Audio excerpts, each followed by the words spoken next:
All right. Right quick, right quick. Welcome, welcome, welcome everyone to this live session of the NOJASSSHOW show.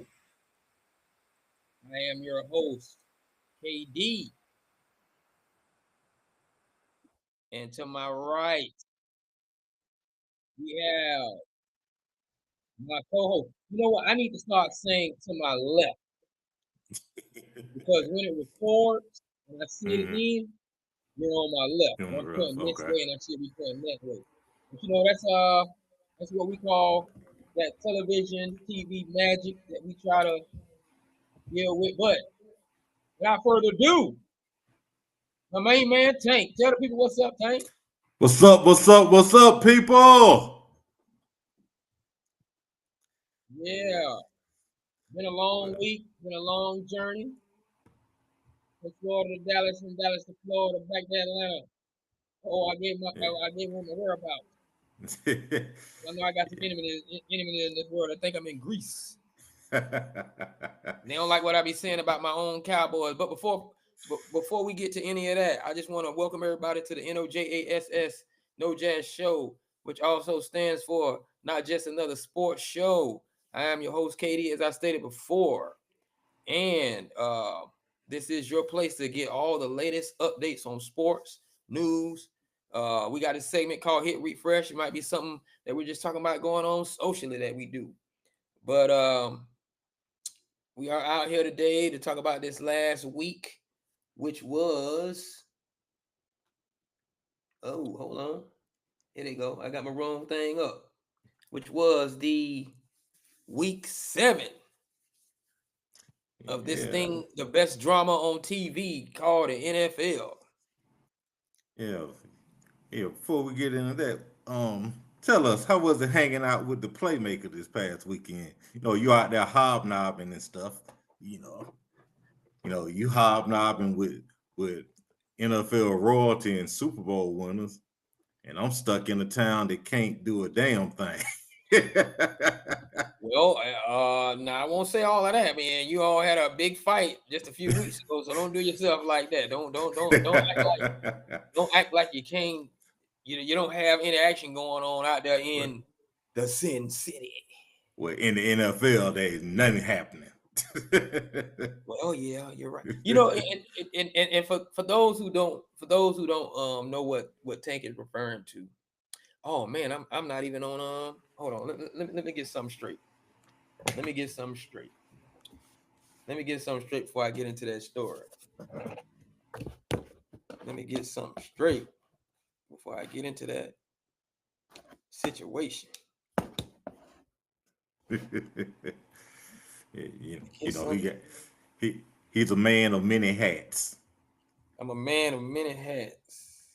He does a lot of a little and a little of a lot. Absolutely, absolutely. Yeah, but hey, we're gonna have some fun tonight. Y'all tune in. Make sure y'all still stay alert, stay awake. Make sure you like, share, and subscribe. Also, got in the comments. Put them below. Got any comments? Put them below. That's right. Now we are now officially on live with our TikTok bunch, a bunch we kind of love so much and we cherish dearly because they do support. Let me get myself together. Now, for the TikTokers, welcome to No Jazz Show, NOJASSSHOW. Everybody else, you've already heard what we said. And before we get started, we want to make sure we uh, give our sponsors their just due. Light Snack, LYTESNACK, for all your food and delivery needs, whether it be breakfast, lunch, or dinner. Make sure you order from Light Snack. And when you order those, uh, your nourishments from Light Snack, make sure one of those could be those Magic City wings. And their motto is, of course, don't forget to lick the sauce. I'm moving fast on Magic City. Um, and For all of your loungewear, lingerie, and all those types of needs, make sure you go to QUIKVISITS visits.com. I don't know what time it is in your area, but it is about 11:45, and we are live. But we do this because we got a hot West Coast following, and I'm the only one that has to stay up. You've been hanging out. You've been hanging out with the playmakers, so I'm sure you're wide awake. Now,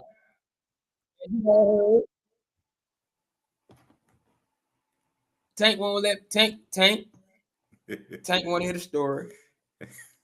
Tank want to hear the story and how it was for me with me, little old Katie, hanging out with the playmaker. If you all don't know who the playmaker is by now, I don't know what you've been doing. There's only like one playmaker. You know, actually there's two. And well, there was two, and my father has this is long been gone. So now there's one, and that is Michael Irvin. Yes, I did run into the playmaker over the Dallas weekend. What were you about to say? I said that might be, if it's not the coldest nickname in sports, especially in football, it's in the top 5 or the top 3. Well, you know what? That's another topic that we probably gonna run into. Maybe by the next show if we don't get into it tonight, because I haven't had my opportunity to think about them. But we are going to go maybe do a top 10, or maybe not even do a countdown because it's so many. The greatest sports names. Because I don't want to leave out any sports, because we got good baseball names. We have like Oil Can. You know, we have some good basketball names, like, of course, Air, the King, and all of that stuff. And of course, as he's speaking on, we have some good NFL football names. Some didn't even make it in the NFL. Got some good college names. But at any rate, we are discussing, before we get into tonight, we are discussing the playmaker. I had an opportunity to kick it with the playmaker. You know what's funny about this? And I'm not going to get on it to stay on alone. But prior to seeing the playmaker, you know, we were at this restaurant. If you all don't know the restaurant, free advertising for Papa Do's. Funny story is we were supposed to eat steak, and then my cousin decided that he's on this health journey, and he didn't want to eat red meat or so much red meat. So we go with seafood, and we ended up at Papa Do's, which kind of, I believe, if I'm not mistaken, originated in Texas, or has their largest chains are in Texas, or restaurant chain are in Texas. And so while we're there waiting on our table, I actually see Cowboy great and San Francisco 49ers great Ken Norton Jr. Ken Norton Jr., linebacker. I believe, if I'm not mistaken, was it UCLA, not USC? UCLA. So I see Ken Norton first, and he's with his family. And so I kind of wait for him to disperse from his family a little bit. And he was actually with a person who had on a Washington Commander shirt, which surprised me. But at any rate, I waited for him to him and what looked to be his wife and child to kind of go off a little bit. And I walked up on Ken, and I'm like, hey, Ken, you know, I don't want to get into your intimate time, you know, with your family and your dinner and everything. And there's actually a discussion about this a few episodes ago on No Jazz. You know, we always have these premonitions of doing things before they happen. But nevertheless, I go up to Ken and shake his hand. He like, nice to meet you, man. You know, good things, you know, nice little vibe, great guy. And so then we sit down, and a few minutes later, and that's a very important part of this story, because we sit down, and a few minutes later, my cousin screams out, my other cousin, he screams out, there go Mike. And so, you know, we at the table, we're looking around like, Mike, one of his buddies? Because he said it like, you know, he said it like Mike was one of his friends, and he actually has a friend named Mike. And so I look over and I see it's the playmaker Michael Irvin. And so, you know, I'm a little upset, not upset, but I'm a little disappointed because this is on a Saturday night that this happened, and the night before, all of us were draped out in our University of Miami gear. So that definitely would have sparked the conversation because he would have then seen that we are family from that aspect, right? And so then he's trying to figure out, where his friend is and sit down. And so I called him over. I said, man, what are we gonna do about Cristobal? He comes over, has a conversation with me. That's when he shook my hand, very strong grip, as I was telling Tank. He says, Friday night, Canes don't really do well on Friday nights historically. He hopes things will get better. So we have that conversation. And so then I used the Ken Norton Jr. play to make it more comfortable with me, as if we are tight like that. And I say, hey, man, I know you got to eat. And you probably came here to eat. You looking for Ken? So he's like, yeah, man, I'm looking for Ken. I said, man, he in the back, man. We looking at me like, man, who is this kid? This guy, he knows me like this. So he went on to the back. And after going to the back, we all enjoyed our dinner, maybe 45 minutes or so. And I went to the bathroom, and my cousin went to the bathroom to kind of see and locate him, see if he was still in the restaurant where he was. When my cousin went back there, he was like still enjoying dinner. Just sometimes let stars, and they know they're famous in that sense. Gotta let them have their especially with their. And so my cousin is like, some guy was over there like, hey man, I would live with all of these regrets if I didn't have an opportunity to take a picture with you. And Mike was like, man, I'm doing this, from the store. Man, I'm right now, leave me alone. And so, when my cousin arrived back to the table, I was kind of skeptical about asking him, to talk to him and everything, because me. I'm thinking no jazz. I'm thinking, hey, this is the playmaker, once in a lifetime opportunity, et cetera, et cetera, et cetera. So at any rate, we were finishing up our dinner, got our to-go boxes and everything. We're walking out the door, and I tell my sister, I'm like, look, 50-50, baby. All he can say is no. I go back to the back. I say, hey, Mike, I don't mean to bother you. I know you're on dessert right now. No, man, I'm finished. I know you've been waiting a long time. Talk to me. And so I'm like, okay. hey, man, I don't want to bother you. I don't want to get it. No, you good, man. You good. And then for all of this, for me, sending him to Ken, and then he must have said something when he got to Ken. My man told me where you were or something like that. I don't know. But Ken was like, oh, no, that's my guy from before. He's not the same dude. That's my guy from before. Mike, get up. And so I'm getting ready to do the little selfie with Mike right there at the table. Mike like, no, we about to go outside and do this. Like he turns into the star that he is. We go outside, and I tell my sister, go get the camera, come on back. They were like, he got him. With the body language, and everybody turn around and he coming. And Mike, he did it so well. I started telling him about, hey man, we've been following you since Piper High School and St. Thomas Aquinas.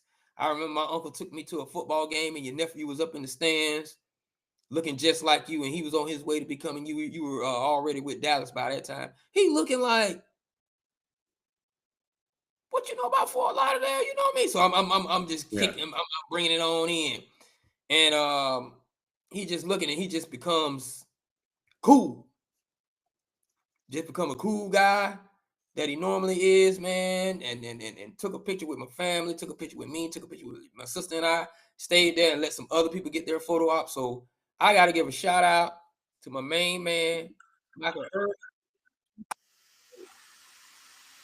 Remember, we want you to come join us on No Jazz whenever you're ready and be a special guest. I didn't want to blow the moment by advertising, but I believe God gonna bring that back to me. Now, having said that, it was great. It really made the trip. Well, looked like he can still play too. He looked like he's still working out. You know what?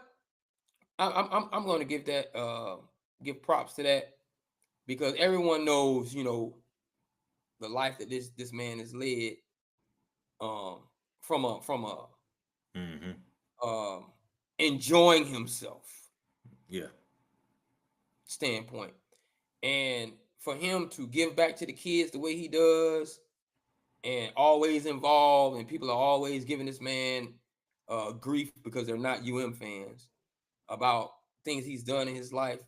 This man is still in shape, and I believe he stays in shape because he wants to be a model. Like it's almost like he says, if I'm going to be telling you how to go catch a pass and how to go run a route, I know I can't run the routes that I used to run, but at least you're going to look at me as a figure that can get out there and do it. You know, not just with my voice. You know, I don't want to be this guy with his belly hanging over my belt telling you what I used to do. You know, I want to still be like, if I want to get out there and do, you know, just like Prime, and then you know, but you know, shout out to Prime and everything he's going through. But it all to have that level of physical prowess, you know, in his 50s, to where if he says, I'll go out there right now and run a route and burn you to a 20-year-old kid, he knows better than that. But he has the physical. His appearance. You might be like, man, I think he might just do it. He might just run through me. Yeah. He might just run through me. He was still in shape, man, and I really enjoyed that moment with the playmaker, man. It was just it was great, and I'm going to segue that into my weekend because I'm not going to get on college football too much. But I had a 2 out of 3 weekend.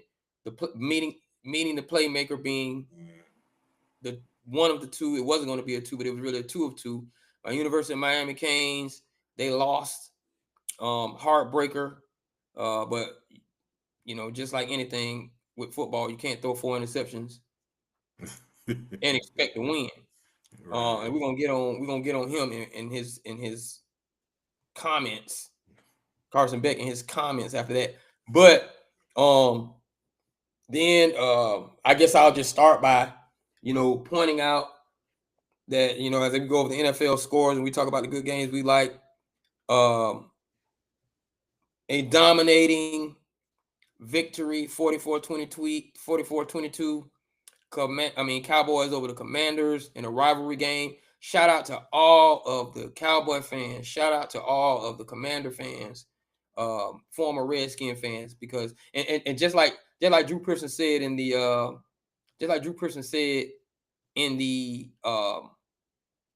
Football Life. The football. No. Oh, the Hall of Fame induction. No. The pregame in the pregame. And the golly, what's the word I'm looking for? Tailgate. Tailgate. Okay. In the tailgate area, you know, they talked to him, and he was like, "Yeah, we about to get out here and we're gonna beat these Commanders, Commodores." You know, he's like, whatever their name is. If Lionel Richie want to come out here and play, we're gonna beat him too. You know, he was very animated. That was funny, but we dominated them, and you know that's just the thing you get. And I'm pretty sure there are rivalries like that, but that's the thing you get when you get to a Commanders Cowboys game, man. You know, they came out and showed up it was like friendly banter, but they enjoyed themselves in Dallas. Dallas was very hospitable to them. A whole lot of things, you know, happened. I probably engaged with just as many Commanders fans as I did Cowboys fans. So, you know, that was just a good thing that to be in that atmosphere with those people. But as I stated before, 44-22, dominating performance. Took your quarterback out, and your second string came in, Mariota. It was the same thing. Yeah. Is Jalen taking a step back this year, do you think? Because last year it seemed as though he was having some fairly dominant or near dominant performances, and this year not so much. And I think that it's not just I wouldn't say it's because he hasn't gotten any better, but other teams have they got game film now. You got 17 weeks. Combination. Yeah. Yeah. And so and also having the injuries doesn't help either when you lose and when you got weapons missing. Also, McLaurin has been banged up, and Debo was out. Yeah, Debo was missing. My man McLaren, and let's not forget, just as you stated, I think it's a combination of things. Film.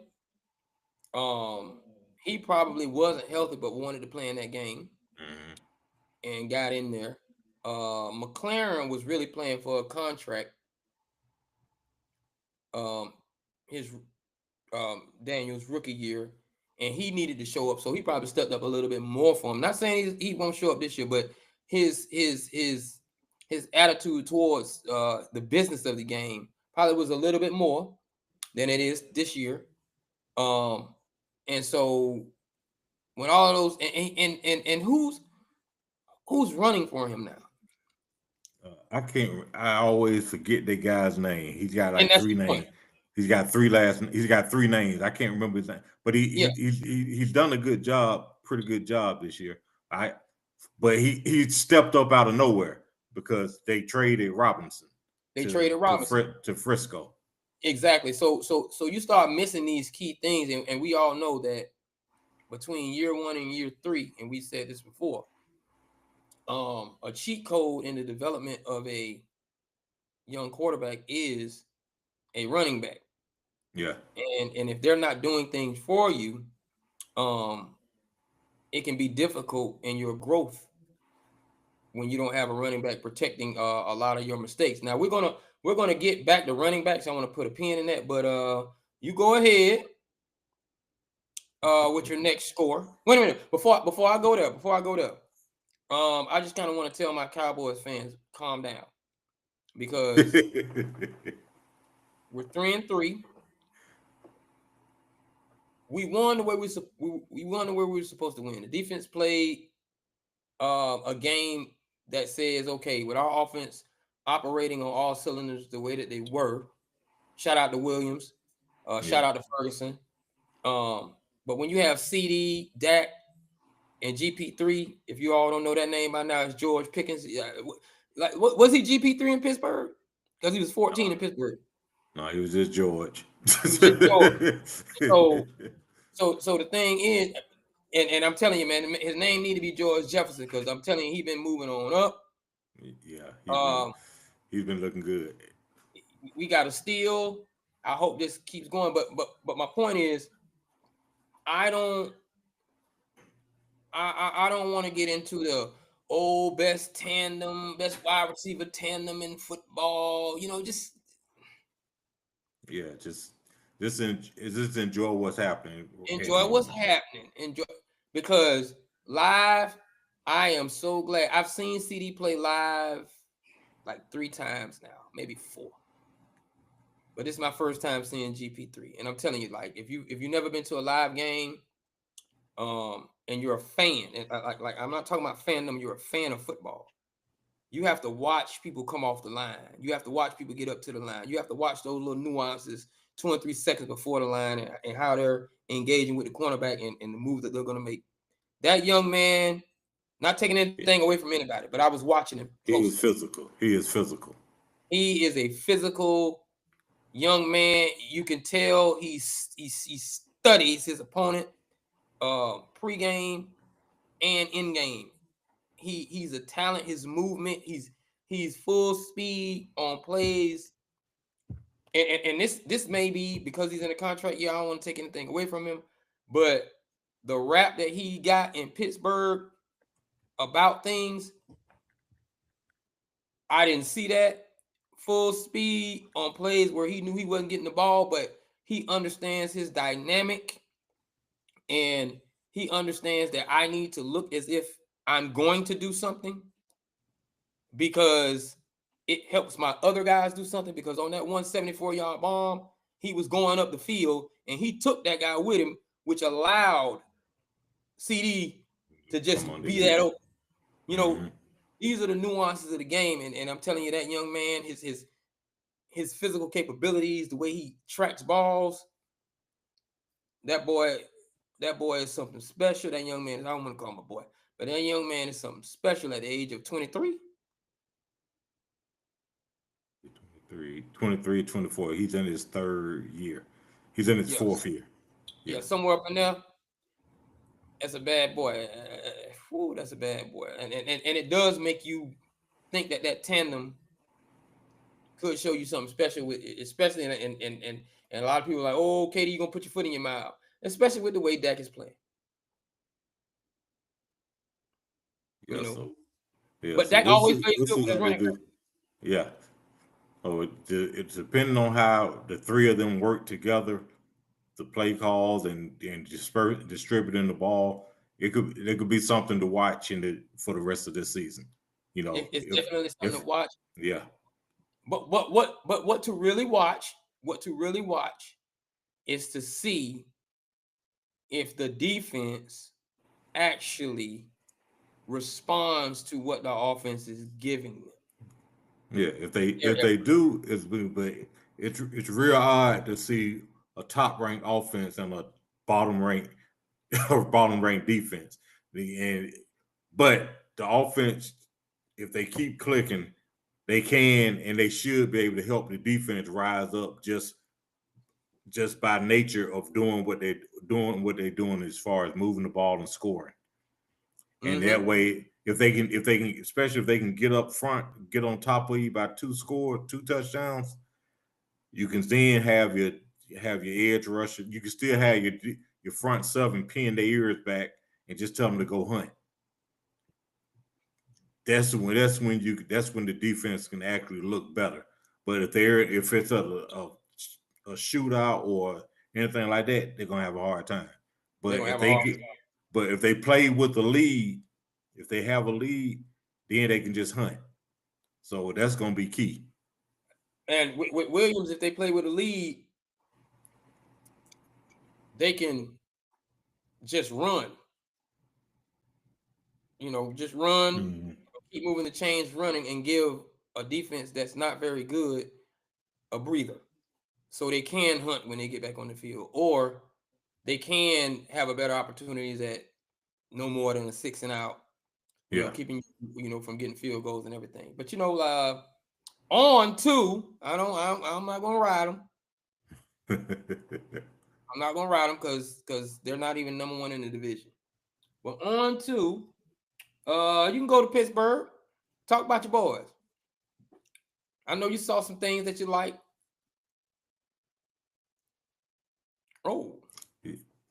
So I'm just looking forward to Monday night to Sunday night. We're on the Green Bay.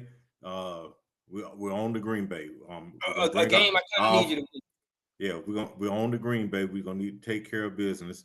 We need the offense needs to continue to score.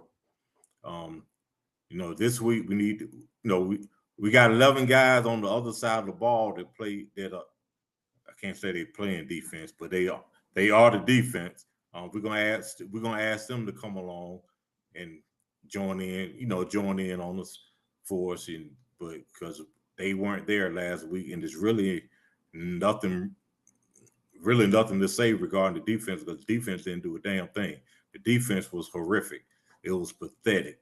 I didn't hear from Watt and Hayward until the last couple of minutes of the game when they combined for a sack. Before that, there was nothing. Porter, he was getting beat like a drum. Jalen was getting beat like a drum.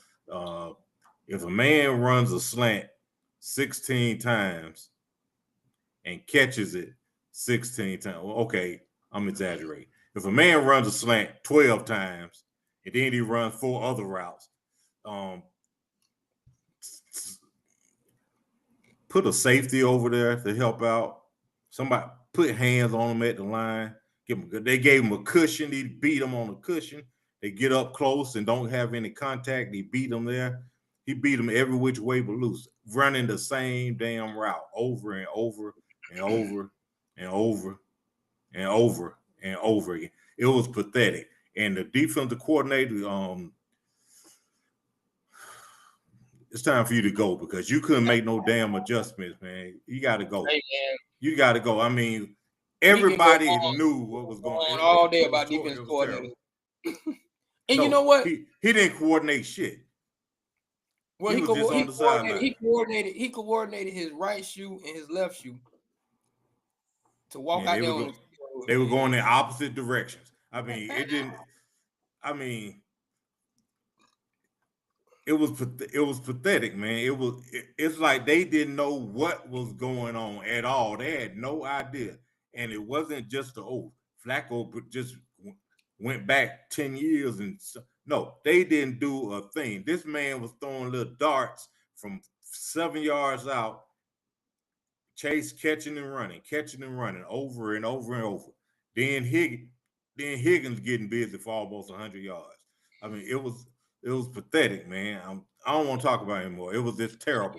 You wait. I'm not gonna make it because that was almost a week ago, and let me tell y'all something, man. Shout out to my boy Tank, because he's being big.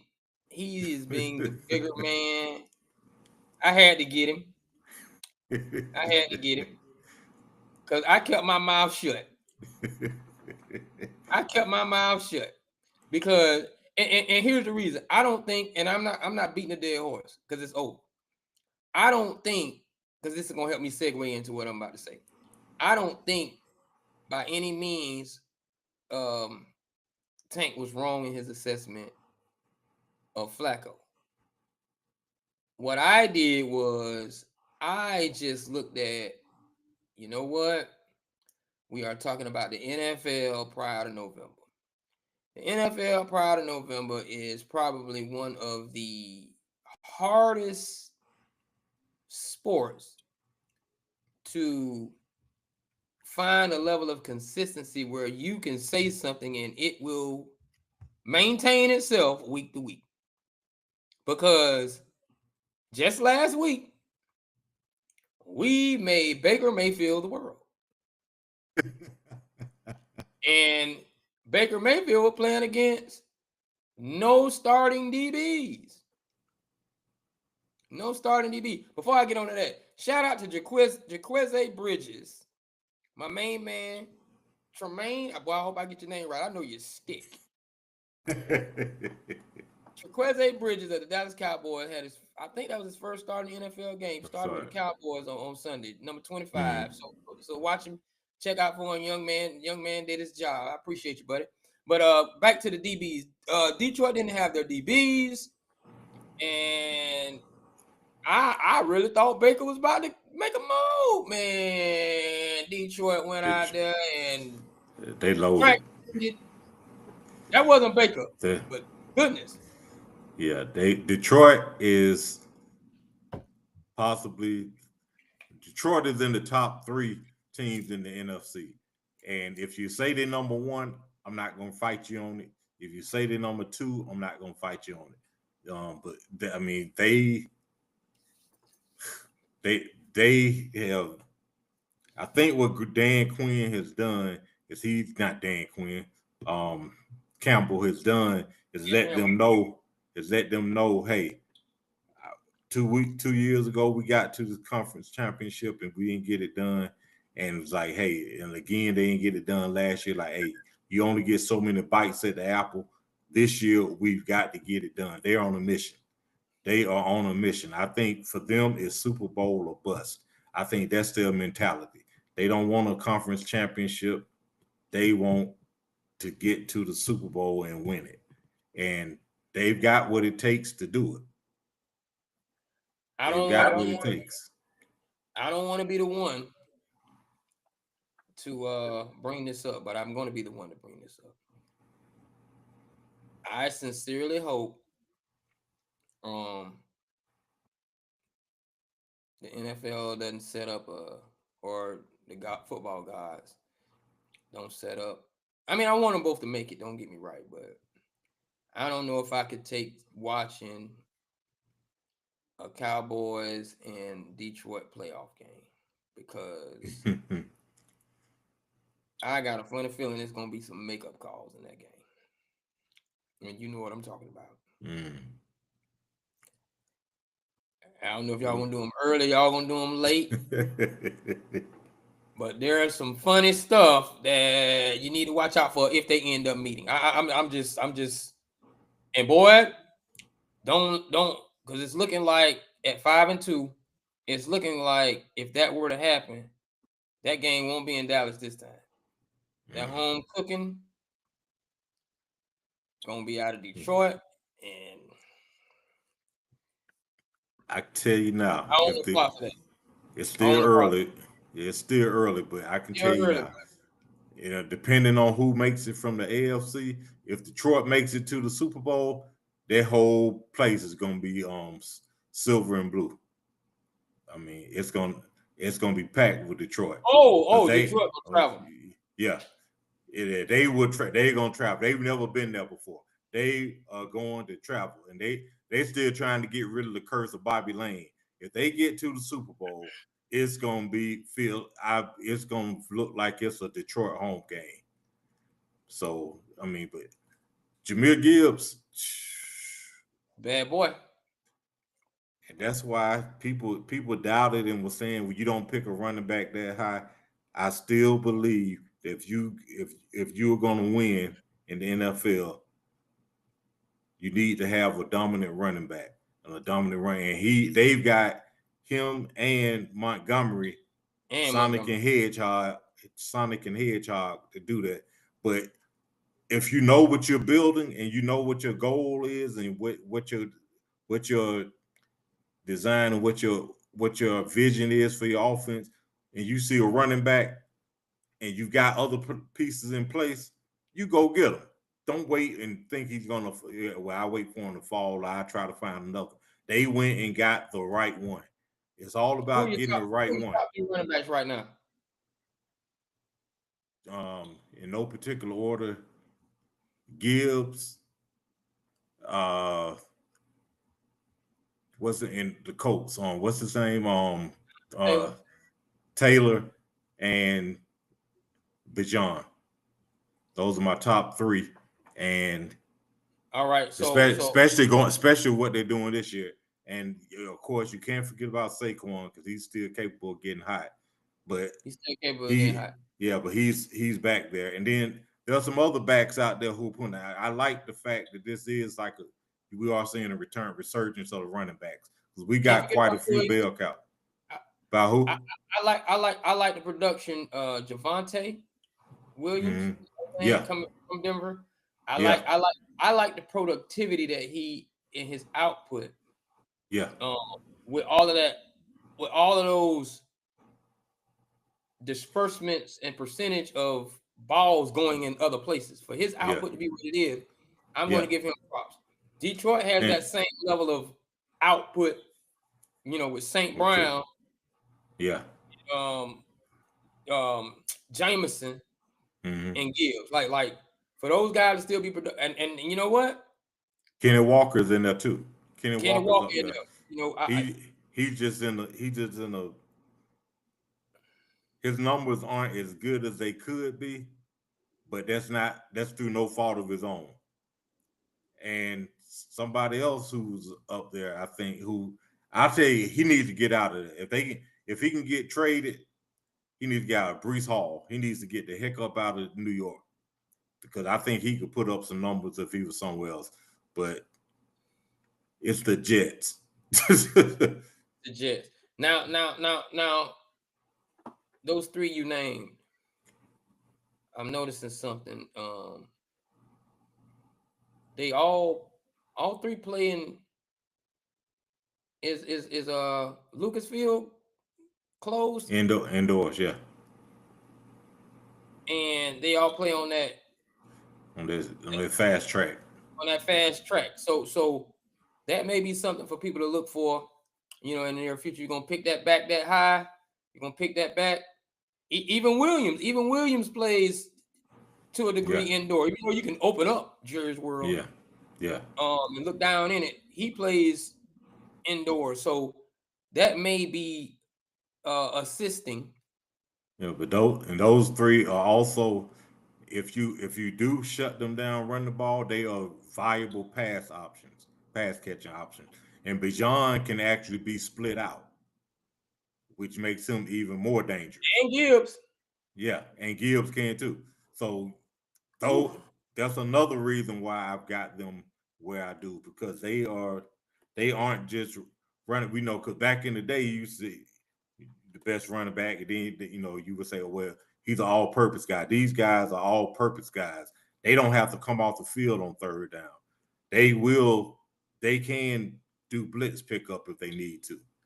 These guys are what we used to call three multifaceted running backs. They can run, they can catch, and they can block. Absolutely. Now, moving right along. Where was I?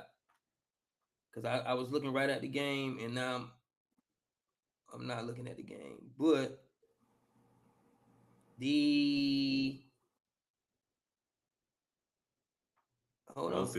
most exciting game. No. Well, I was gonna ask you about Kansas City. Wondering if they're back after they beat the Raiders 31-0. Like, was it Kansas City or was it the Raiders?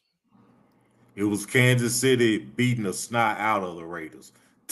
They were clicking on all cylinders. He's got his full complement of weapons now. He got Rice back, and Rice scored twice. That opens everything up. It sounds crazy when you say opening things up for Worthy, and Worthy runs a 3.8. Mm-hmm. That's what he does. So the whole offense was able to click, particularly the passing game. Now, once their running game really gets clicking, they'll be tough to beat because Patrick Mahomes does not need to be your leading rusher. So, all right, but yeah, I think KC is finding their stride now. Did Jeanty get hurt? Did who? Jeanty? Oh no, he just got them things put on him. 21. Like right now he has a good game, he has a bad game, he has a bad game, he has a bad game, he has a bad game. Like, it's like he's had one good game. Everything else, I mean, it's looking like that. It wasn't. I'm going to give him time though, because you know who else had a rookie year that wasn't all of that. Well, it took him time to develop Derrick Henry. I'm not saying Derrick Henry, but those guys that are prolific, you kind of got to. I'm going to give him time, but man, but as of now, no, he doesn't look good. Just like everybody was making such a big deal about him going back to his collegiate stance. You see what happened when he went back to that? Like he been standing like Michael Myers the past couple of weeks, and he ain't been. But he been the one getting slashed. So their stance didn't have nothing to do with it. I thought that was just ridiculous. He was comfortable with that. I thought it was ridiculous. Let's go back to this collegiate stance. Mm-hmm. Is the collegiate stance with the NFL stance on Travis? Is it like, are we about to let the whole DB wide receiver thing go? It's time. Is it time? I always thought that he should play on one side of the ball, but just for his development and to get the maximum out of him. But I also think that they're doing a good job of making as a receiver, as far as giving him most of his snaps on offense and having him play limited snaps on defense. But they've got to develop some. He's got to develop some more. They got to develop some more chemistry, and that offense needs to start clicking a little better. And they really need to start going to him, because as of now, he's really like a high drafted decoy on offense. They aren't really going at him too much. I think they need to try to get the ball in his hands more, because when he has gotten it. Go ahead. Yeah, but I was just about to say he had 8 receptions for 101 yards. Yeah. And probably his best game. And a TD. Yeah. And they lost 35-7. Now that could have been traveling. It could have been jet lag, because they travel further than LA did. But my question is, if you lose 35%, and this guy is a better DB than he is a wide receiver, so a lot of people say it, or a better wide receiver than he is DB. It looks as if you just said he's a better wide receiver than he is DB, because somebody got to, like, you want to put an athlete out there to say, hey man, let's stop the bleeding. They put up 35. Yeah, but he's slot. He's playing slot in the slot though, as a corner, So as what a you're saying DB. is, As a DB, he's athletically, playing you in the couldn't get slot. out there and say, oh, he's not that athlete where you can say, you know what? Yeah, we got you at wide receiver, but go get out there and check that man. Not as a rookie, because he's got to learn the nuances of the game, because just certain guys, receivers, especially Devontae Adams, for example, I would expect him to do Travis up because he's got all that experience, and Travis might be faster than him, but that won't mean a thing if this man is beating you off the line with a different move every time, because it's stuff you haven't seen before. They didn't go that hard. They didn't go that hard on anybody. No one went over 100 for the Rams.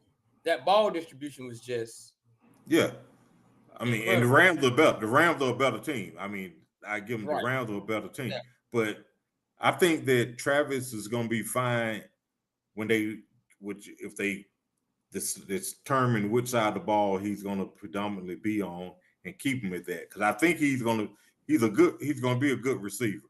He can get open. He can catch the ball. He can track the ball. He's got ball skills, and those will translate over to him being a DB. But I think he's going to need more reps at DB than he does at receiver, because receiver, you know where you're going. You know what you're supposed to be doing. As a DB, you don't know where you're going because you got to follow that receiver. Unless you're playing a particular coverage, cover 2, cover 3, playing zone, you playing man, you playing soft cover, soft press, or you getting up on them. All of that happens. So I just think it's going to take more time for him to really develop into what we look at and say, man, he's a good NFL DB. I got you. Yeah, but I mean, I give him time because he's a rookie. I don't really. You gotta give him time for that. Yeah. So moving right along, what's going on with the Jets and their QB situation? I told you before, Cleveland and New York are where quarterbacks go to die. I mean, Justin Fields. I mean, I'm gonna put it like that, and it's the Jets. Yes, I know that, but Justin Fields. We gonna get him. Yeah, but Justin Fields has proven that he just cannot be a quality starting quarterback in the NFL. He's not a starting quarterback in the NFL. I kept putting off my judgment of him because of what was going on in Chicago, but year after year, I saw the same thing. And what he did in Pittsburgh last year, okay, the record was good, but it was because they kept him out of having to throw the ball. He wasn't lighting anybody up. And if there was really something that they saw in him that, hey, we think he can be something, they would have kept him. The Jets were the only team that wanted him. Because why? Because they're the Jets. And now your owner comes out and says, hey, it'd be nice if our quarterback could complete a pass. I mean, you don't have too many owners. Even Jerry Jones doesn't do that. I haven't ever heard an owner do that. He basically like, look, we signed for a 2-year, $40 million deal, $30 million guaranteed. But that was his way of saying, or Woody Johnson's way of saying, he ain't gonna be back here next year. He might get that $30 million guaranteed, but he won't be on this roster. And he can't play. I'm sorry. He can't play. And we got to stop calling these guys and saying, well, he did this in college, or well, I like him. He's a good kid, and this, that, and other. That ain't got a damn thing to do with whether or not you're good at your job. He's not good at his job. And I don't think I think this could possibly be his last year in the NFL. Because why would you sign him? Who name anybody, any team that needs a quarterback or even a backup. Who wants Justin Fields? He can't damn throw accurately. Is he athletic? Yeah, he athletic, but it's a whole I'm bunch saying, of people being athletic. do you think he could pull a Terrell Pryor? No, I don't think he's that type of player, because I don't think he has the mindset of I'm gonna get knocked around every time I try to reach up and catch the ball. Just stay on the NFL roster, right? Yeah, I don't think he's gonna do. I don't think that he's that caliber, not that caliber athlete mentally, because it takes a certain type of mentality to catch passes in the NFL. First of all, we don't know if he got hand-eye coordination. We don't know that. Nobody's asked him to catch passes. He can run. He's fast, but he makes poor decisions with the ball. He's not accurate. He's not accurate consistently. He doesn't for all his athleticism, when he's best is when there's chaos and he just has to get the hell out of Dodge and run. Who was it? Burrow left Ohio State because of Fields or Haskins? Fields. Whoa. Yeah, Fields was there. Whoa. I thought I was right. I was just asking that question just to. Yeah. Man, that's something. Now, with that being said, let's talk about another quarterback, Bo Nix. Shootout. Jackson Dart, 33-32. Giants in another one of those. We're actually decent, but we can't. We don't know how to win. We don't know how to get those wins situation. And that's not the biggest part of that story, but of that game. But we are definitely looking at right now. Bo Nix is actually this is what I'm saying right now. Second year Bo Nix is looking better than second year Daniels. First year Jackson Dart is looking better than first year Cam Ward. Mm-hmm. And this is the NFL. It's kind of how it works. And you know, the Murmurs want that third string guy up in Cleveland to get an opportunity. But first year Dylan Gabriel won again. It was the Dolphins. Yeah, but it's a win, and that's building confidence. Yeah. I just want to put all of that. It's a long season. I want to put all that in perspective. But back to Denver and the Giants, because the big story here is Sean Payton. Sean Payton is Denver's coach. Sean Payton looked across that field at the end of the game, where it was asked a question in regards to Jackson Dart, and made a statement that said, and I think it was looks like they found a spark in that offense with that QB, or with that little QB, or whatever he said. And word got back to Sierra's husband, Russell Wilson. And for the first time in I don't even want to say a long time, maybe ever, mm-hmm. Russell Wilson clapped back. Called what Peyton said classless. Peyton said it wasn't centered around him. It wasn't about him. But what do you think about this whole back and forth they got going on? Peyton's been a prick all along. He didn't like Wilson anyway. He didn't want him there when he got there. He wanted to strip him down of everything. Just like, hey, you're gonna do this my way. They gave Wilson, they said, an office and all this stuff, and a parking spot and all that. In context, he was looking at Wilson a little side eye because they were treating Wilson like a king. But go ahead. Yeah, and he when basically stripped all that away. And he didn't like Wilson. He wanted him to start playing a completely different way and doing things that were contrary to what his strengths were. Wilson does. Yeah. And the bottom line is he didn't like Wilson. And he was like a lot of other coaches that come in. If the quarterback is there and think the team wasn't doing well, and it's usually the quarterback wasn't doing well, that's why I'm the new coach. And I don't want that guy running my offense, because that's not who I picked. And if he was any good, I wouldn't be here. If they want their own quarterback. But I think Peyton's always been a prick, and you can take that as you want it. And I also believe he did say something about he would rather have faced Russell in that game than Dart. That was the bad thing.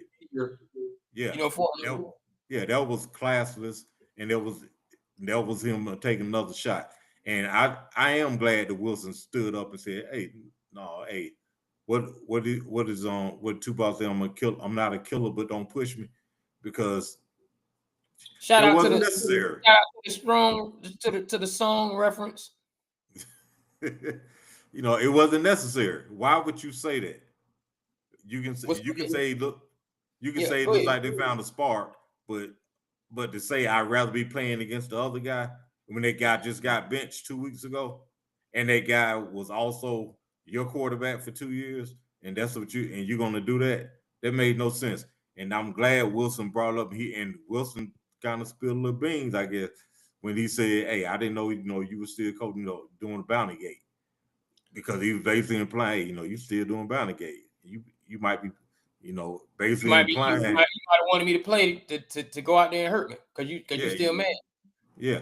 So I don't have a problem with Wilson responding, and I think it's childish. I think it's stupid and unprofessional for a coach to take shots at a player, because what are you gonna do? You aren't gonna square off. You remember when Sapp said that to the Packers old coach? Sherman. He said, who was it? Packers coach? Yeah. He said, Sherman. Put a jersey on. Yeah, Sherman. You put a jersey on.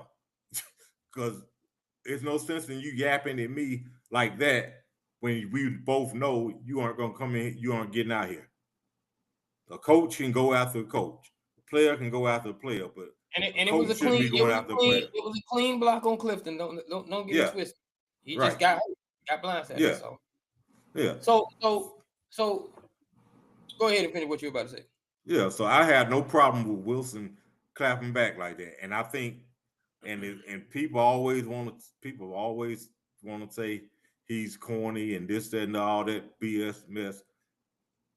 With him saying what he said, a lot of those people who always talk negatively about him because he's a good, nice guy will probably like on his side. Yeah, I'm okay. I like that. I like that Wilson. Yeah, I like that. That's what I'm talking about. It's about time he did something.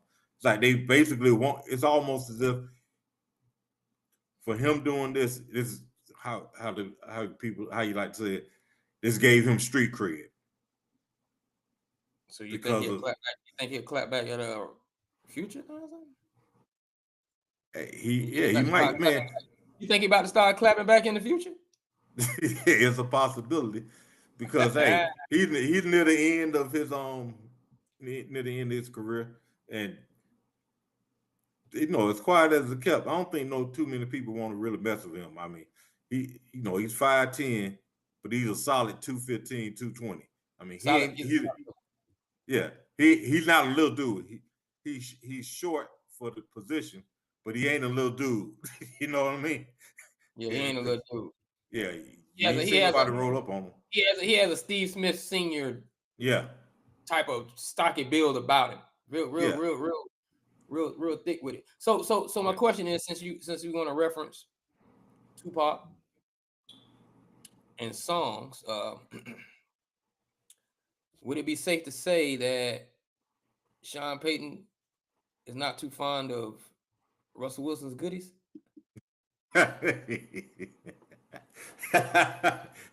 Not his goodies.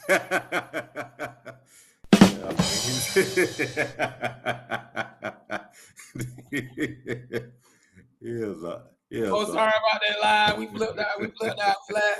Yeah, We laughing at a joke. We laughing at a joke. it's staying locked in the jar away from him.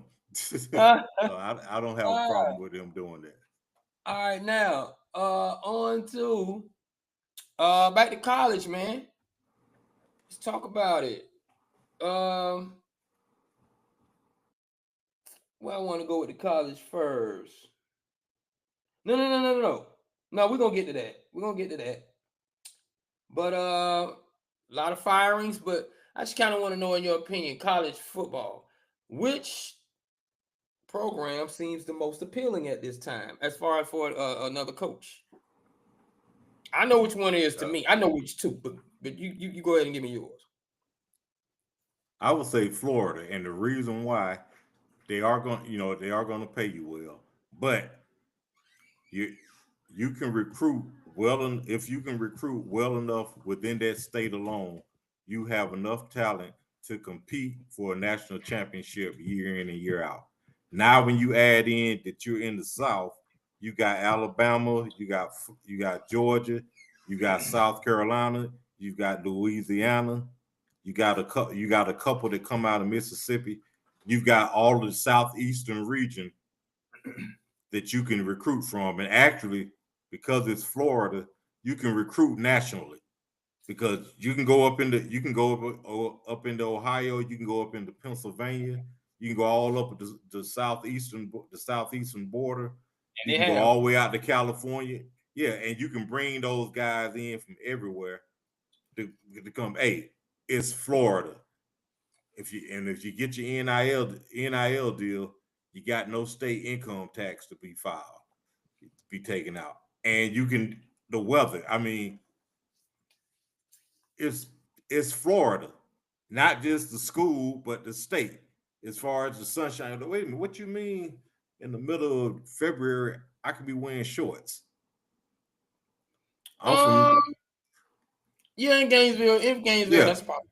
Yeah. In Gainesville, possible. It's those hot cold days. Yeah. Now Norville, if Norville loses his job at Florida State. Yeah, that one too. Because of those reasons. Those reasons. Pretty much the same reasons. Yeah. But any school in the Southeastern Conference, not any, because who's looking to graduate up to Vanderbilt.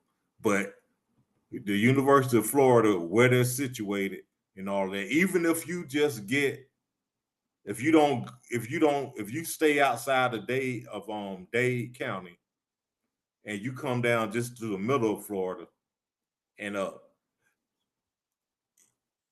the talent you have is going to be phenomenal if you can get them to commit. But yeah, so for me, Florida is ideal. Right about now, if my Canes continue to do well, I think a good coach could come in there and come to University of Florida and Florida State, and shake that up as far as the recruits are concerned. But if they continue to do well, even though they just lost, but if they make it to the playoffs and keep sparking the name, bringing it back to the old somewhat, Cristobal could be in trouble, because a lot of people would be looking at Cristobal's level of coaching, not recruiting, coaching, and shake that up a little bit as far as the state of Florida is concerned, because USF is always on the rise, UCF is always on the rise. FAU, they break that up a little bit. So those are two I would agree.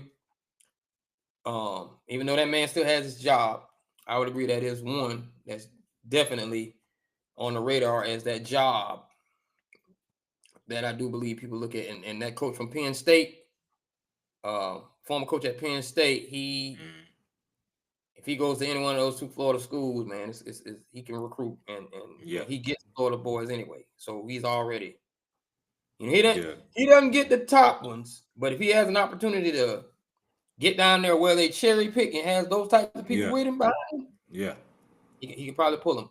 Now, Heisman candidates, who's your top? it's close right now. There's a running back. I can't remember his name. I want to say his last name is Cook, but he's from But because of where he's leading the country in rushing right now. Right. But because he's at Jacksonville State, he's he's He out. might be the Ashton Genty of the situation. Get on the Yeah, outside looking in. yeah, And we need a name. yeah. So I don't see any others that have really just jumped out at me yet because we're still waiting on. Now everybody's getting in the gauntlet of their schedule and going to separate the wheat from the shaft now because everybody's getting into their conference schedules now and see who is able to produce at the key moments now because everybody's had a nice little run but now hey, we getting into November and December, so now you're gonna find out who's really that guy. Right. Because no quarterbacks have jumped out at me to where I'm like, man, because the ones who we thought or the main one who everyone was talking about, where his granddad already said he ain't coming out early, and the way he's been playing, he ain't coming out. He ain't nobody gonna ask him to come out early. Arch Manning is it time to turn the page on him and say, hey, he got the last name, but he's Cooper. He's Cooper's son. He's not Archie. He's not Peyton or Eli's son. He's Cooper's son. You know what? As much as Arch is going through what he's going through, he might be the bridge. And I think I think because it's questionable how well Peyton and Eli were in college. They weren't. None of them in college. Peyton. Peyton was that dude. Peyton couldn't beat Florida and all that stuff. He went through that. Eli wasn't bad, but he wasn't Peyton. But none of them have made the noise that Archie made at Ole Miss, that granddaddy made. So Arch might be the name bridge to keep it going until we get to Peyton and Eli's boys, because we're gonna deal with this again. Yeah, because he's just not been looking good. That caliber of talent he had in high school just isn't. Yeah, and a lot of things everybody talks about was he played at the private school, a small division, and he was playing all of these schools that didn't have any talent.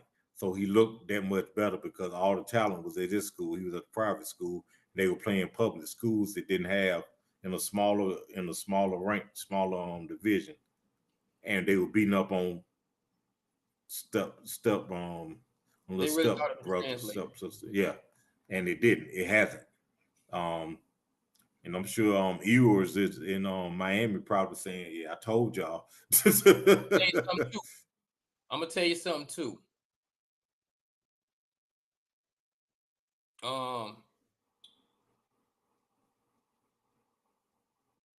He might be in the generation where Texas going to the SEC might have hurt him. Yeah. He might not be as good as Eli and Peyton to play in the SEC. If Texas was still Big 12, or when the Big 12, Big 8, yeah. He might have been able to get away with things he just can't get away with in the SEC. Now, transitioning back over into the NFL because I want to segue into something. But I'm going to start with the Tampa Bay Buccaneers and Mike Evans. And where do you see him? Because the game the other night, he was coming back from an injury and went out again. And this is not against the talent pool of wide receivers that the Bucs currently have, because I still hold true to what I said about that core. But is Mike Evans kind of on that area of, hey, we've seen what we've seen from Big Mike, and where do you rank him all time as far as receivers are concerned? What is it? Because it looks like the streak may be over. And will he tie Jerry Rice this year or surpass him?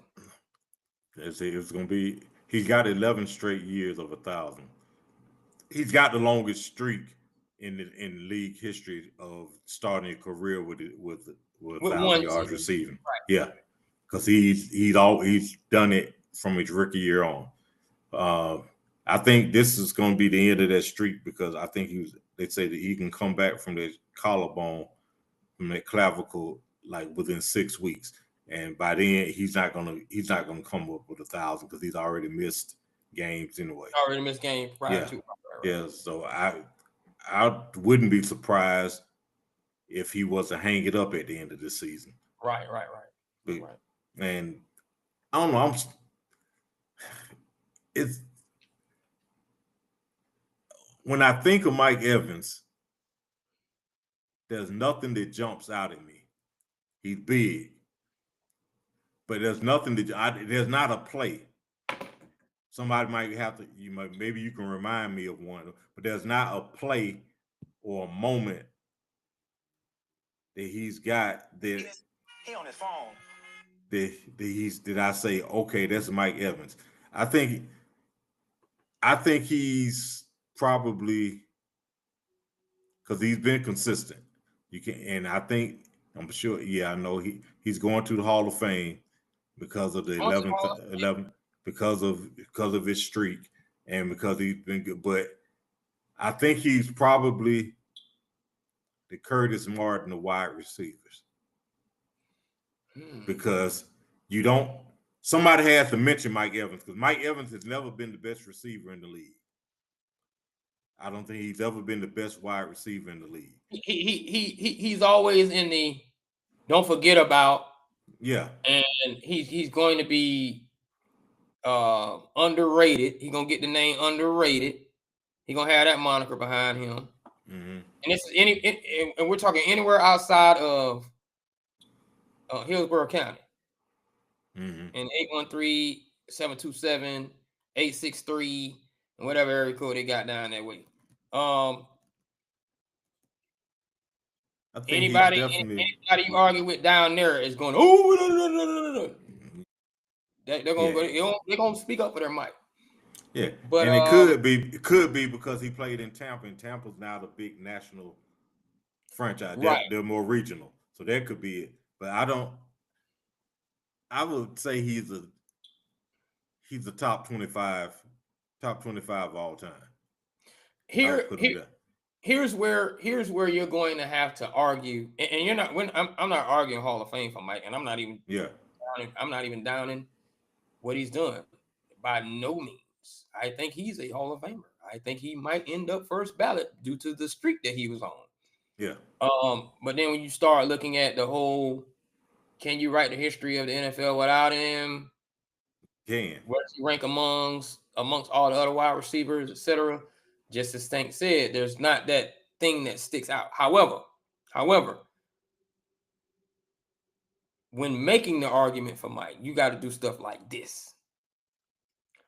Where does Mike Evans rank amongst all the wide receivers that have played in the NFL? No. Let's start here. Where does Mike rank out of all the wide receivers that have played for the Tampa Bay Buccaneers? Number one. First. Without question. Because they didn't really have anybody that jumps out at you. For Tampa Bay, you're still only going to be talking about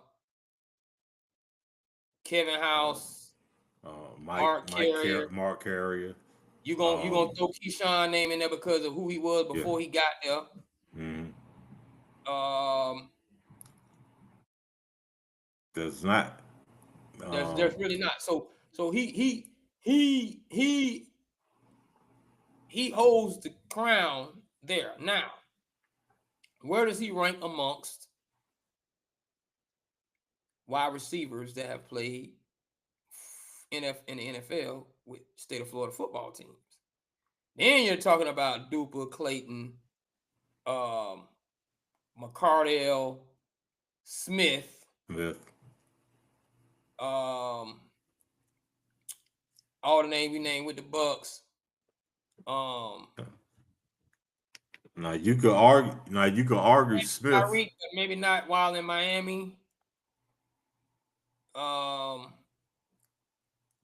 See, he ranks high in that regard too. Yeah, I just don't. I'm trying to think. What about the NFC about Jimmy South? Smith? People gonna say, hey, Julio was better. They're gonna say Julio was better. They're gonna say Steve Smith Sr. was better. Yeah, Smith. Roddy. Roddy wasn't better. He's over Roddy. What about Andre Rison? People throw Andre out for whatever reason, but Andre was a hell of a receiver for a while. But what about you have Mushin Muhammad. You got Mushin Muhammad. You have Keyshawn's nephew out in New Orleans, and the one Drew Brees was throwing to. Oh, Mike Thomas. Michael Thomas. He's ahead of Thomas. He's ahead of him. He's ahead of a whole bunch of them, but still, for me, all time, I'll put him in the top 25. See, that's what I'm saying. Yeah. You're going to have to center your arguments around Buccaneers, Florida, South. Stay up in there and start using those names to get you to look at who Mike really was. Yeah. Because, you know what I'm saying? Like that, because we both agree that, he's going to get in the Hall of Fame. But it's that market. But he's just not, and nobody's denying how good he was, or how good he is, how good he was. We aren't denying that. We aren't fighting that. Is he better than Colston? Yeah, I think because he did it longer than Colston. Okay. Mike's longevity, his consistency is what's going to put him there, because he doesn't. Because I think he's got 1 year when he was 1,300. Another year he might have had 1,500 yards, but he's usually been over 1,000. Right there. Yeah, hanging right around 1,000 or 1,100, and I'm not saying that's not any good, but he's been deadly consistent.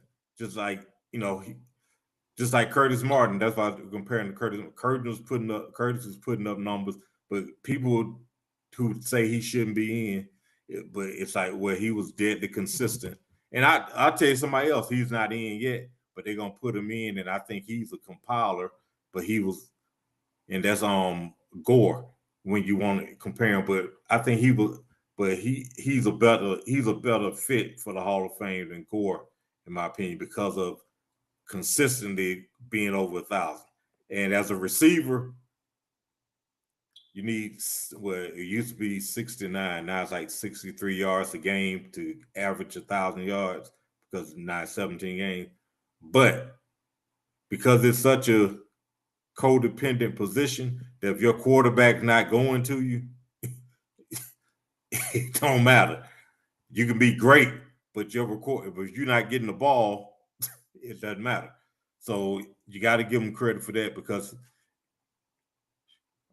how many very good quarterbacks has Evans played with? I mean, he's got Baker now, and he had Brady. But before that, I'm going to tell you something. Funny you say that, because when you look at the NFC South as a division historically,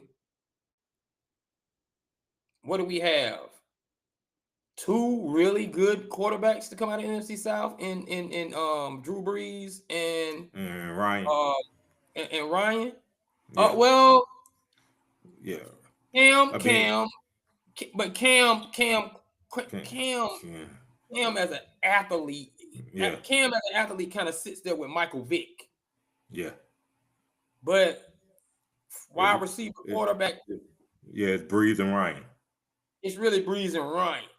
And so he kind of, Mike Evans kind of has that. If he had a Brees or a Ryan, he has that thing that Andre Johnson suffered from. Remember, Andre Johnson would never be considered the best in the league because his quarterbacks, even though he had the numbers and he had an argument, he had the numbers. Quarterbacks, even DeAndre Hopkins. I was just gonna say D-Hop has never had. Their quarterbacks never gave them the argument. You had to look beyond. You really had to look at them and say, okay, this dude is, but so Larry Fitzgerald suffered from the same thing. He didn't. So but I would put Evans in the top 25 to ever play.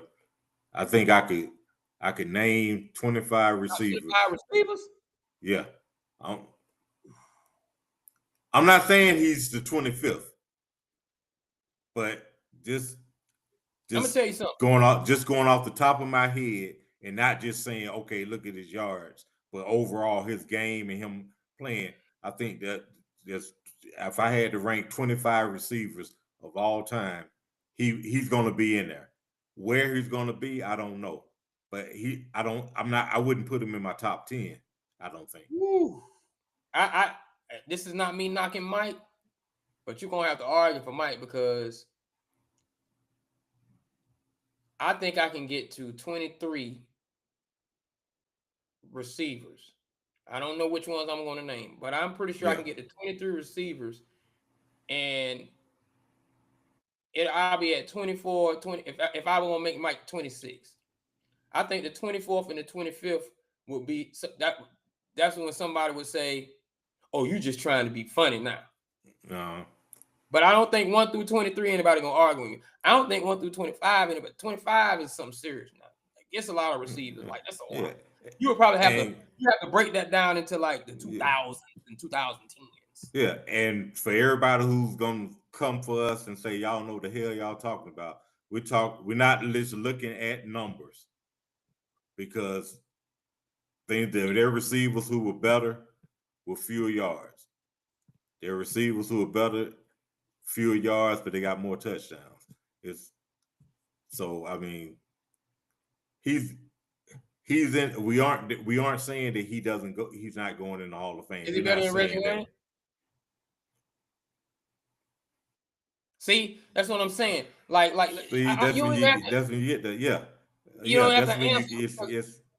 It gets tricky. Mm-hmm. It gets tricky. You running down there in the Anquan Bolden. You're playing around in that little area right there. You're playing around. And again, everybody's gonna start bringing up numbers. And you just brought up Anquan Bolden. Anquan's got more yards receiving. So if you want to get numbers, we can't just base it on numbers. In small market. Yeah. So he'll be in Canton. In the Hall of Fame. Yeah. You said Curtis Martin. I'm going to say he's probably the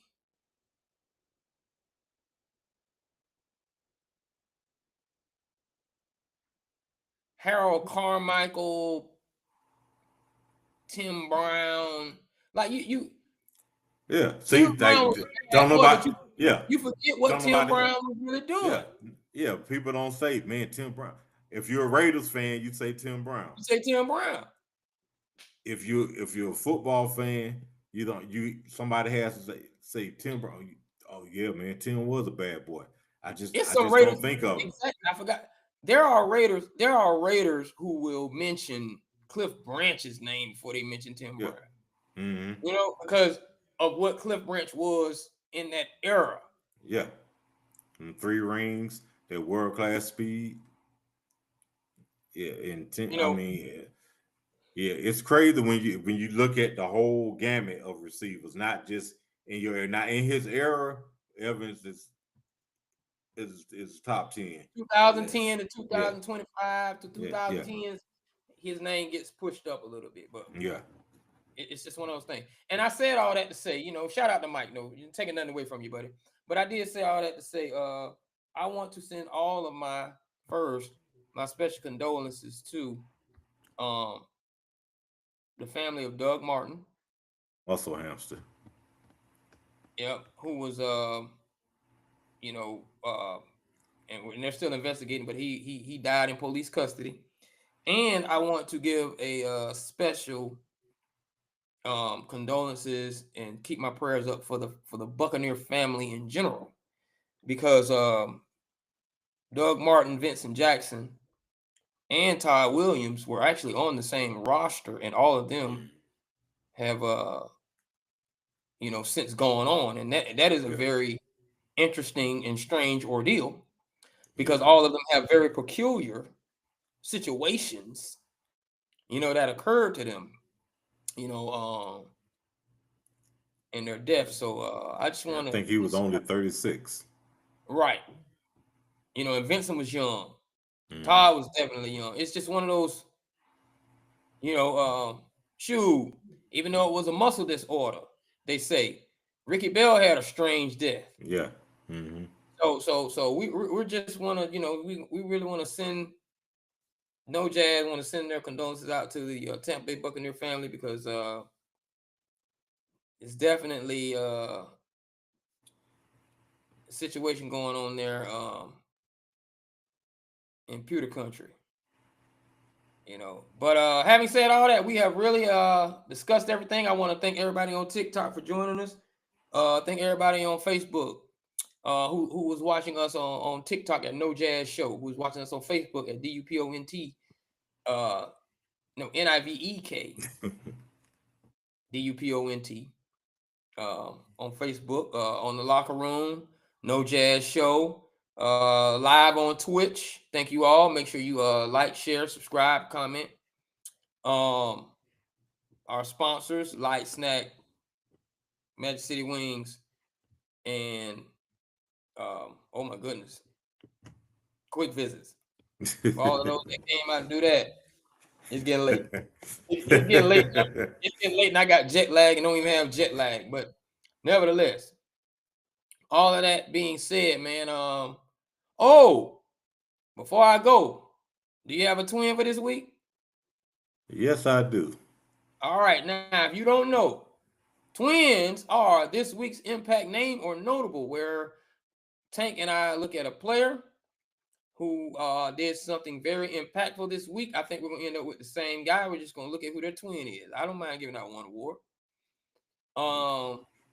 And we look at what they've done and what they did in this week's game, and we connect them to the DNA of a past player for whom they played like or showed some resemblances of that week. And the special part of that is we don't give them their DNA twin. Their DNA twin is not a prolific name that you all remember in history. We try to remember those forgotten names in history that did their thing while they were pros. So this week's impact name for Tank is who? I'm gonna butcher his name, and I don't want to. Oh, for real? Jackson Smith.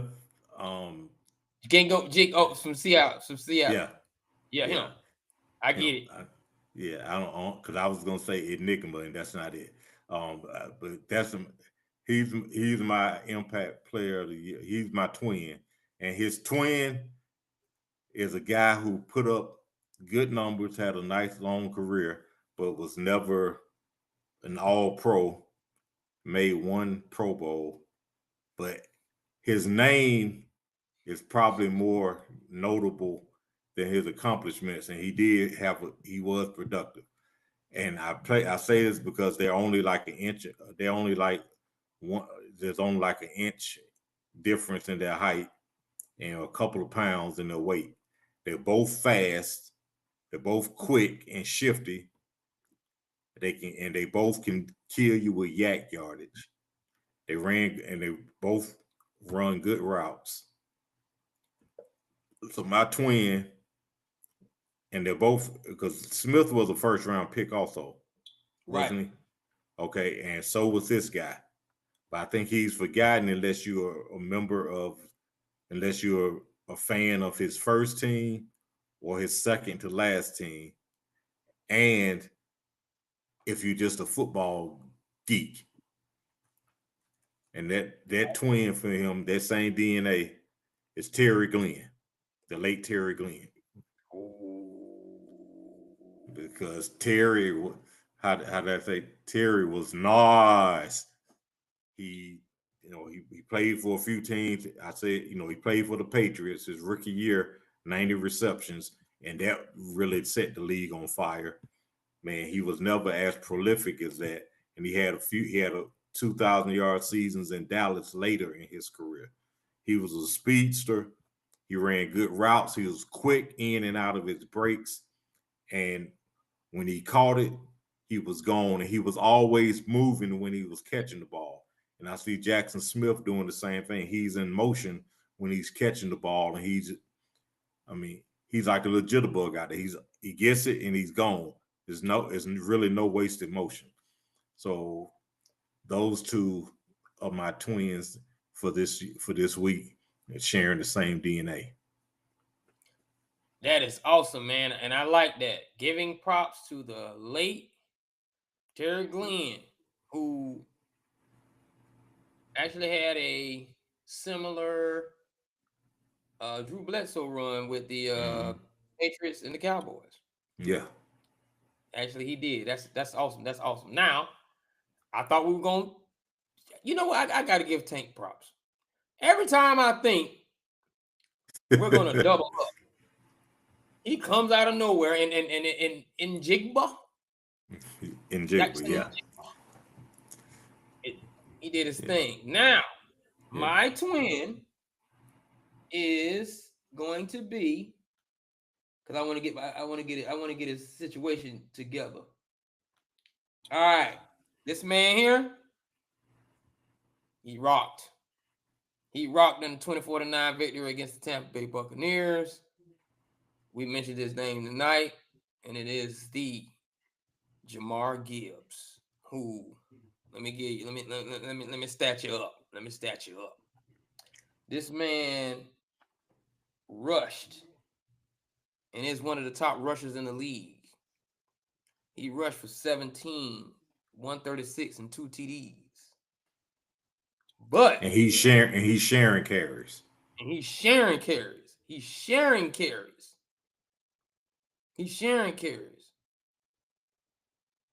And keep that in mind, because I got another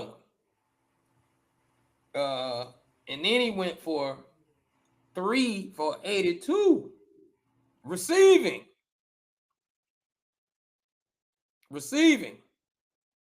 And he's sharing a lot of balls. Golf has to share a lot of balls as far as receiving. So that 3 for 82, he just let you know that's a mismatch somewhere when you get 82 yards on somebody. He had a wonderful game and from his running back wide receiver position. And his twin, I mentioned this guy last week. In my last twin, I mentioned him, but I didn't give him one. I didn't make him the twin. I made it somebody else. And I think eventually this year I got to make you a twin, and it might be one of these guys getting a double award, later on in the season, where I can actually give you a name. But the thing is, you didn't make it. You didn't make it be as the twin because of what Tank said, and he shared yards and he shared the backfield. I think you did too, but it was like the way you did your position was because of the guy who came before you. I'm gonna give it to your daddy instead of you. And Jahmyr Gibbs' twin is Terry Metcalf, who played running back, wide receiver. Let me tell you about Terry. Terry was listed as running back, wide receiver. And this is a man who, in 6 years, if the league was what it is today, track meet wise. He had in 6 years, his scrimmage yard 5,955 from scrimmage total. Receiving 2,457. You know, just catching balls here and there, but just that mismatch. Rushing, those are his attempts. 3,498. He just had those injuries, but he was like Jahmyr Gibbs 5'9", he was 5'10", and he shared a backfield with Stump Mitchell. So the style that I saw was Terry Metcalf. So I'm going to make Jahmyr Gibbs' twin Mr. Terry Metcalf, because I want you to listen to this and I want you to go watch Terry Metcalf YouTube, because on his YouTube they're gonna show something. I guarantee you his son Eric Metcalf, a lightning rod, shows up in there too. And I like talking about players like that because the football was a different thing back then. Football was a different monster. And I know those guys would have lasted longer and they would have racked up a lot of yards if you couldn't touch them. Yep. They would have been going crazy if you couldn't. We're talking about a running back / wide receiver. When he lined up outside, that DB could jam him and he still made things happen. This is nothing against what's going on today. All I'm saying is, please be mindful when you say things like they weren't as fast back then. No. The rules were different.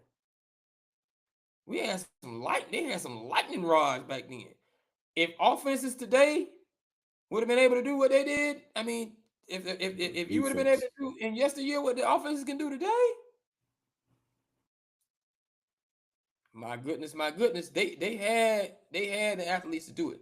So having said all that, my twins are Jahmyr Gibbs and Terry Metcalf. So this week's Impact's names and notables are as follows: Jackson Njigba and Terry Glenn, and we have Jahmyr Gibbs, and well, we did bump. We got 2 Terrys.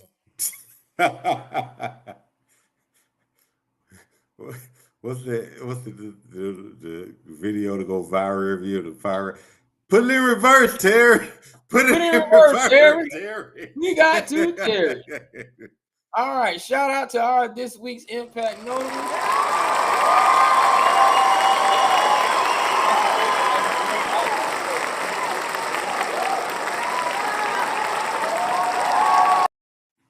Now, as we move into our last segment, the final words.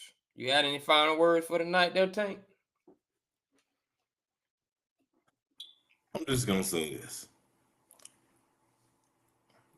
It's great to see quarterbacks of a darker hue getting a shot and playing and starting in the NFL. It's great, especially because they weren't allowed years ago. But we have got to stop jumping on the bandwagon and bumping for guys who've shown to a point in their career that they just aren't good at the position and still keep saying they need another shot. And I say this again, I'm saying this about Fields, and I'm saying as far as Shedeur, we don't know what he can do yet. And so stop just, because he this, that, and the other in college, or because I want to see a brother get a shot. I want to see a brother succeed. That's fine and dandy, but don't let that override your football knowledge and your love for the sport, where it gets to where, hey, I just want to see the brother do it. No, if he can play, he gets a shot and he plays, and he needs to play well. There's Fields, who's got plenty of shots and had done the thing. Shedeur will eventually get a shot somewhere. Might be Cleveland, might be Cincinnati, might be the Jets, might be the Saints. We don't know. But just watch the game, enjoy the game, and don't go and just don't cheer for the guy just because you want him to do well because of the color of his skin. Again, I'm not against seeing brothers play the position. I want to see them play it and play it well. But I don't want to just see anybody get out there and just stink up the joint and then you still supporting them coming up with excuses for why they aren't doing well. Fields is not a good NFL quarterback. He's got 6 years. He's got 5 years. This is 6 year to show that. Give it a rest. Give it a rest. And for all you other quarterbacks out there, don't sign with the Jets as a free agent.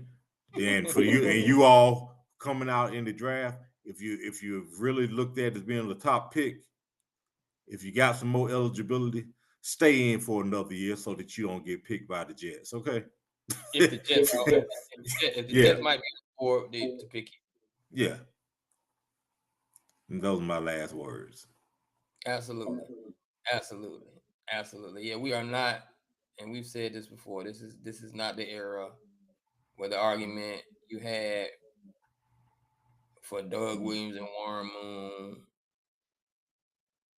gives you the right to just put anybody out there, or won't to put anybody out there. We are long beyond that. Y'all gotta let it go. We are long beyond that with a lot of number one picks that have been black and a lot of guys that have had opportunity and done great things. A lot of MVPs that have been black quarterbacks. A lot of black quarterbacks been paid. A lot of black quarterbacks been overpaid. So it's kind of like, that's one of them arguments. You kind of gotta just let that one go. But at any rate, speaking of black, y'all might be mad at me by that last statement, so I'm gonna just try to, recover from it because I know how y'all get. I have kind of like two last words. Shout out to First Take, because even though you didn't do my alma mater and I didn't even do my alma mater's homecoming this weekend because I was trying to chasing them Cowboys. The Magic City Classic, Alabama A&M, Alabama State, both HBCUs is coming up this weekend, and First Take will be recording, and I want you all to watch that. Stephen A. Smith and First Take crew will be down in Alabama recording First Take, and I think that is a great thing that they're doing when they do that, for HBCU campuses, especially with a traditional classic and big classic as Magic City Classic is. I want to give them a shout out for what they're doing with that. That is a great thing that we're not forgetting about where those quarterbacks, when that argument was valid, was coming from. So that's cool. That I love stuff like that. Now, my other last word is what's going on with the NBA? NBA officially started last night, regular season. You guys, boy, y'all trying to get in. Y'all, the NBA trying to get in where they fit in, boy. Like every year you're starting earlier. Every year you keep pushing this start date back. I'm thinking I can get a little bit of November clarity, at least beyond Halloween, to start watching you all. But y'all putting that package together sooner than now, sooner than you used to. And I'm not mad at you. Go out and get those fans interested, because I see what you're doing. You're trying to fit it right in between that on that Wednesday night, in between what you did. Like I think we just had our last double hitter. Yeah. Monday Night Football. Thank goodness. And the NFL pretty much owns the whole day in fall and winter. With Sunday. Then we stick it to you. The NFL sticks it to you again on Thursday. So I guess the NBA said we're gonna get this little Wednesday night and Tuesday night in. So we're gonna we already know from a football perspective, y'all watching football Friday because college is on Friday, Saturday, Sunday. Well, I'm sorry, even though it don't start the week. The truth is Thursday, Friday, Saturday, Sunday, Monday. And then baseball sprinkling on in there. So the NBA said, you know what? Can I get Taco Tuesdays? Can I get Wet Wednesdays? And I'm not mad at you because the reason I'm not mad in those last words is there are a lot of bars and sports bars going out of business because